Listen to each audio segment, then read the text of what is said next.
Bayu, Bayu. kalau boleh tahu namanya siapa? Sambil menatap Nenek Siti, laki-laki ini memasang karisma dan menunjukkan ketampanannya yang susah dibandingkan, tapi terlintas angker penuh kemisteriusan. Mau kemana malam-malam begini, berjalan sendiri? Apa gak takut nanti dibawa laki-laki hidung belang? Hihihi. Nenek Siti tersentak mendengar pertanyaan itu dan tak sadar mereka beradu pandang. Memerah raut muka Nenek Siti dan berjuta kesenangan di dalam pikirannya. Terdiam, berpikir, sudah mungkin lebih 10 tahun dia menjanda, sampai sudah gak memikirkan hal-hal yang berhubungan sama laki-laki. Apalagi hari ini dia merasa disanjung, seakan berada di awan yang penuh keindahan, juga merasa gejolak masa mudanya tumbuh lagi, mendesak rasa yang menggebu, hingga tak tertahankan.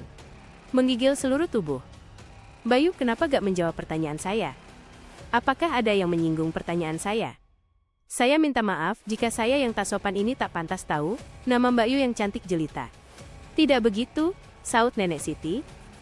Nama saya Siti Khotijah dari Kampung Garsun, dan memang tiap malam saya pergi ke sawah buat cari makan.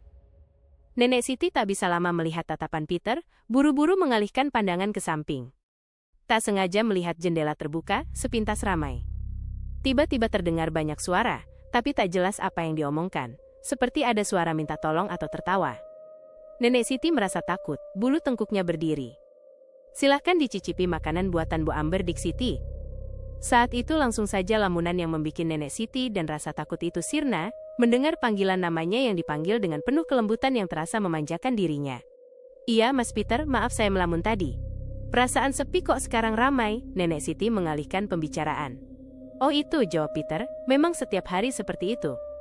Banyak orang, mereka sering meminta-minta dan memberi, tapi kami memberi lebih dan sepadan dengan konsekuensinya.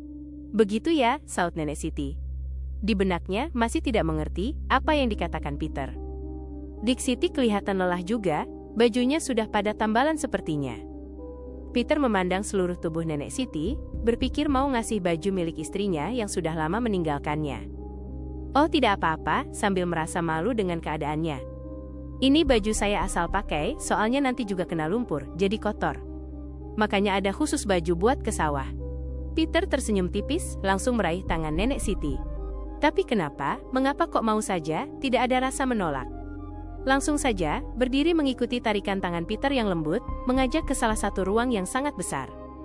Berhenti di salah satu lemari besar berukir indah, mengkilat, dengan ukiran bentuk manusia yang berdiri seperti nyata di depannya. Dengan indahnya warna paduan pernis yang pas, walau terlihat lemari lama, tapi terawat kebersihannya. Tentunya pasti ini dulunya terbuat dari tangan-tangan terampil pilihan profesional, tidak sembarangan. Di sini Nenek Siti merasa terhormat. Dik Siti, saut Peter. Kalau kamu mau, buka saja lemarinya. Di situ banyak baju yang pas, juga kelihatannya cocok untuk tubuh indahmu. Memang tidak dipungkiri, Nenek Siti sewaktu muda adalah salah satu idola laki-laki. Banyak yang ditolaknya, bahkan pernah dengan rela kepala dusun memberikan rumah, tapi Nenek Siti menolaknya semua. Memang Nenek Siti, di usia hampir 60 tahun ini, masih seperti usia 40-an, dengan tubuh yang sesuai, kulit kuning langsat. Dan juga pinggul sempurna laksana model terkenal, juga payudara yang masih bisa dibilang kencang, menggiurkan kaum Adam. Walau raut muka sudah mulai berkerut menua, tapi Nenek Siti masih bisa dibilang idola sepanjang masa. Terdengar suara, buk. Waduh, dasar bocah kurang asem, bikin orang kaget, baru saja kopi mau diminum malah tumpah. Ngapain kamu lari-lari? Si bocah mencibir sambil mengelinting baju bawahnya yang setengah kotor, entah main apa sampai tidak karuan seperti itu. Sini, saut Nenek Romelah. Gara-gara kamu kopi baru jadi kamu senggol. Dasar setan kecil bau apek, minta dikemplang sini. Nenek Gumbrek menimpali. Sudah sana bikin lagi, itu tungku masih panas. Seruni hanya mendelik sana kemari, mencibir mulutnya, mendekati Nenek Romelah. Wah, aku ketinggalan ini cerita duda pujaan Nenek Siti. Matamu, bocah, saut Nenek Siti. Ger semua tertawa. Bener loh, Seruni, setelah dengar cerita Siti, hahaha, Nenek Romelah menimpali. Gara-gara si bocah ini asal ngomong malah bener. Asik dong, Seruni menyaut. Asik matamu kui, Nenek Siti melotot. Sudah lanjutkan, pas seru-serunya, Hayu Atun menyaut. Jangan dulu sebentar Siti. Biar jadi ini sebentar lagi, dari dapur Nenek Gumbrek menyaut. Seruni, ambil itu singkong goreng. Iya, Seruni turun dari duduknya, lari ke belakang dapur. Tak lama muncul lagi, mulutnya dibuka-buka sambil menyipitkan matanya. Panas, panas. Syukurin, salah sendiri masih panas dicokot, emang mulut ngeragas? Nenek Romelah ketawa. Sini Seruni, duduk. Biar Nenek Siti cerita lagi, ini gara-gara kamu berhenti ceritanya. Nenek Sri berdiri mengambil singkong di meja. Seruni menyaut. Hati-hati makannya, jangan geragas. Nenek Siti tertawa, lalu mengelus rambut Seruni dan duduk di sampingnya. Beberapa menit kemudian, Nenek Gumbrek keluar sambil membawa kopi coklat, minuman khas kampung. Sudah, ayo cerita lagi Siti. Kelihatannya kamu mau bagi-bagi senang, haha. Nenek Siti melotot. Sudah dilanjut gak? Iyalah, saut Seruni. Ayo cepetan. Ya, nenek-nenek mengangguk. Rumah yang megah terlihat, tapi seram. Apalagi saat itu bulan purnama, jadi semua terlihat jelas. Dari pelataran tak satu pun daun yang jatuh, semua bersih terlihat.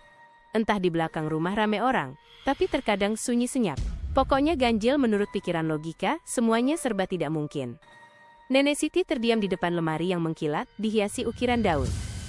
Di sampingnya, ada perempuan cantik yang terlihat seakan nyata, sepertinya pahatan dari tangan profesional. Nenek Siti melihat ke wajah wanita itu, seakan hidup, matanya menatap tajam ke arah Nenek Siti. Nenek Siti segera membuang muka. Sepintas wajah pucat menyelimuti mukanya yang masih tersisa kecantikannya. Dik Siti. Panggilan terngiang di telinganya. Silakan buka lemari itu. Nanti kalau ada yang kamu suka, boleh kamu ambil. Saat itu, Nenek Siti campur aduk antara mengangguk atau menggeleng. Tapi di sisi lain ada ajakan untuk membuka lemari itu. Segera tangan Nenek Siti menjulur membuka gagang pintu lemari. Tapi berhenti ragu. Buka saja gak apa-apa. Aku yakin kamu cocok, Peter berkata. Di samping keindahan lemari itu, tak kalah bagusnya ukiran ular melingkar, menambah keindahan sekaligus kesan angker. Di samping lemari berdiri jam bandul sebesar 2 kali orang dewasa. Terdengar tek-tek-tek. Detikan jam itu menggema memenuhi ruangan, menambah keangkeran rumah itu. Di sampingnya tertata rapi bermacam-macam guci, dari yang kecil sampai paling besar. Semua dihiasi lukisan bunga yang sangat indah dipandang. Pastinya semua kelihatan mahal, mungkin asli didatangkan dari Cina. Di sebelahnya ada kelambu warna merah menutupi jendela yang besarnya setengah dari pintu ruang itu. Tatapan Nenek Siti tertuju ke gagang lemari itu. Seakan ada rasa penasaran dan dorongan dari Mas Peter. Mulailah Nenek Siti membuka pintu lemari itu. Terperangah. Ya ampun, sungguh bagusnya baju ini. Rasanya semua pas ukuran di tubuhnya. Dari warna putih sampai macam-macam ada di situ. Di rak lemari itu juga banyak sekali kotak-kotak perhiasan, dari cincin sampai kalung.